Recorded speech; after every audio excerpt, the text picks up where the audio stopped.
Stone இப்போ ஒரு பேஷண்ட்டுக்கு வந்துட்டு போனதுக்கு அப்புறம் திரும்ப வர சான்ஸ் இருக்கா சார்? கண்டிப்பாக சான்ஸ் இருக்குது. நான் ஏற்கனவே சொன்ன மாதிரி அவங்களுக்கு வந்து ஒரு ஜெனட்டிக் காம்பனன்ட்னால ஒரு மெட்டபாலிக் ப்ராப்ளம், அதாவது இந்த கெமிஸ்ட்ரி, அந்த ஆக்சிலேட்டோட கெமிஸ்ட்ரிலையும் யூரிக் ஆசிட் கெமிஸ்ட்ரினால அவங்க திரும்ப திரும்ப ஸ்டோன்ஸ் வரலாம். ஒரு தடவை ஸ்டோன்ஸ் வந்து வந்துருச்சு அப்படின்னாலே அதுக்கு அடுத்த 5 வருஷத்துல அவங்களுக்கு வந்து 50% ப்ராபிலிட்டி இருக்கு திரும்ப ஸ்டோன்ஸ் வர்றதுக்கு. இதனாலதான் அவங்க ரெகுலரா வந்து ஃபாலோ பண்ணி அவங்கள செக் பண்ணி பார்த்துக்கணும்.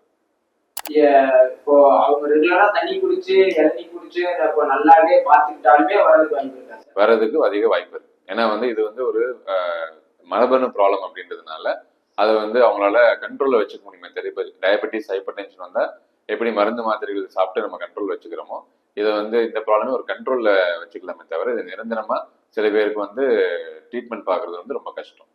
ஸ்டோன் வந்து எவ்வளவு இருந்தா பெட்டர் சார்? யூஸ்வலா நம்மளோட யூரின் பாதையோட சைஸ் வந்து பாத்தீங்கன்னா மேல ஒரு 6 மில்லிமீட்டர் இருக்கலாம், கீழே இந்த பிளாடரோட ஜங்ஷன் வந்து ஒரு 3 மில்லிமீட்டர் இருக்கலாம்.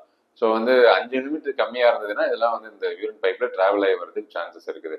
அது ஒவ்வொருத்தரோட யூரின் பைப்பும் வந்து வேற வேற மாதிரி இருக்கலாம். ஒருத்தருக்கு வந்து பெரிய ஸ்டோன் கூட ஈஸியா பாஸ் அவுட் ஆயிடலாம், ஒரு சில பேருக்கு சின்ன ஸ்டோன் கூட வராம இருக்கலாம். அது யூரின் பைப்போட தன்மை வந்து நம்மளுக்கு வந்து வெளியில இருந்து சொல்லவே முடியாது. அது ஆப்ரேஷன் போது மட்டும்தான் அது தெரிய வரும்.